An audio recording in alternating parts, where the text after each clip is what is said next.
చేపల పులుసు చేస్తున్నానండి. చేపల పులుసుకి కావాల్సినవి చేపలు కడుక్కు పెట్టుకోవాలండి. పోపు గింజలు, టమాటాలు 2, ఎర్రగడ్డలు 1, పచ్చిమిర్చి 3, చింతపండు పులుసు పిసికి పెట్టుకోవాలండి. కొత్తిమీర, కరివేపాకు, పసుపు పొడి, మిరప్పొడి వెలిగించుకొని కళాయి పెట్టుకోవాలండి. చేపల పులుసులోకి ముఖ్యమైనది ఒకటి ఆ పొడి చేసుకుంటున్నాను. ఆ పొడికి ఏమేమి కావాలో చెప్తాను చూడండి. ఫస్ట్ మెంతులు వేసుకోండి. మెంతులు కొంచెం లేటుగా వేగుతాయి. తర్వాత మెంతులు కొంచెం వేగినాక జీలకర్ర వేసుకోండి. జీలకర్ర అయ్యాక ఆవాలు వేసుకోండి.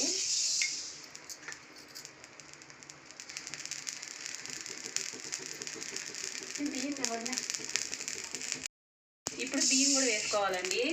ఈ 4 వేసుకొని బాగా వేయించుకొని పొడి చేసి పెట్టుకోవాలండి.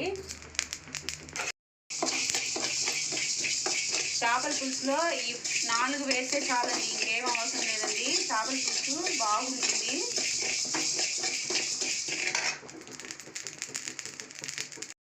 గిన్నె హీట్ ఎక్కిందండి. ఆయిల్ చేపల పులుసు కదండి, కొంచెం ఎక్కువే వేసుకోవాలి. ఎక్కిందండి. ఆవాలు వేసుకోవాలండి.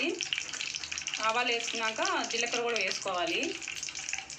మెంతులు కూడా వేసుకోవాలి. వేగినాక పచ్చిమిర్చి వేసుకోండి. ఆ తర్వాత ఆనియన్స్ వేసుకోండి.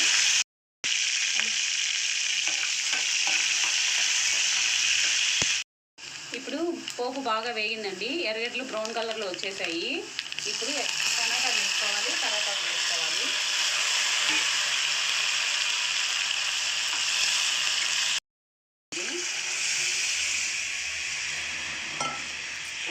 ఈ చింతపండు పులుసు బాగా తెల్లాక అప్పుడు చేపలు వేసుకోవాలండి.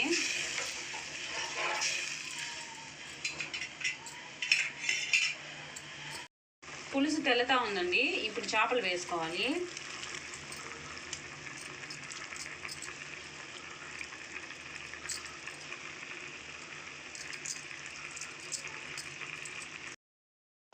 చేపలు వేసాను చూడండి.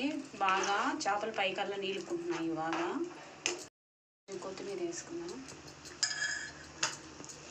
ఇవి బాగా ఉడికాక ఇందాక నేను పొడి చెప్పాను. జీలకర్ర, మెంతులు, ఆవాలు, బియ్యము ఇవన్నీ పొడి కొట్టి వేయండి. చేపల పులుసులోకి ఇది వేస్తేనే టేస్ట్ బాగా వస్తుందండి. ఇదే మెయిన్ దానికి కావాల్సిన పదార్థము. చేపలు ఎంత బాగా ఉడికాయి చూడండి. అసలుకి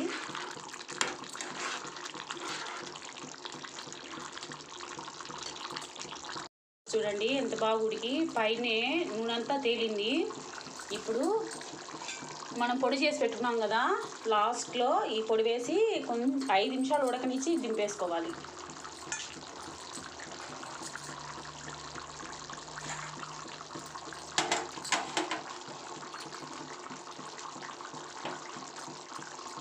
చేపల పులుసు రెడీ అండి. మీరు ట్రై చేసి కామెంట్ బాక్స్లో కామెంట్స్ పెట్టండి. మోస్ట్లీ నేను ఒకటి చెప్తానండి, ఈ పొడి కానీ చేపల పులుసులో వేశారంటే చేపల పులుసు సూపర్గా వస్తుంది. ట్రై చేయండి.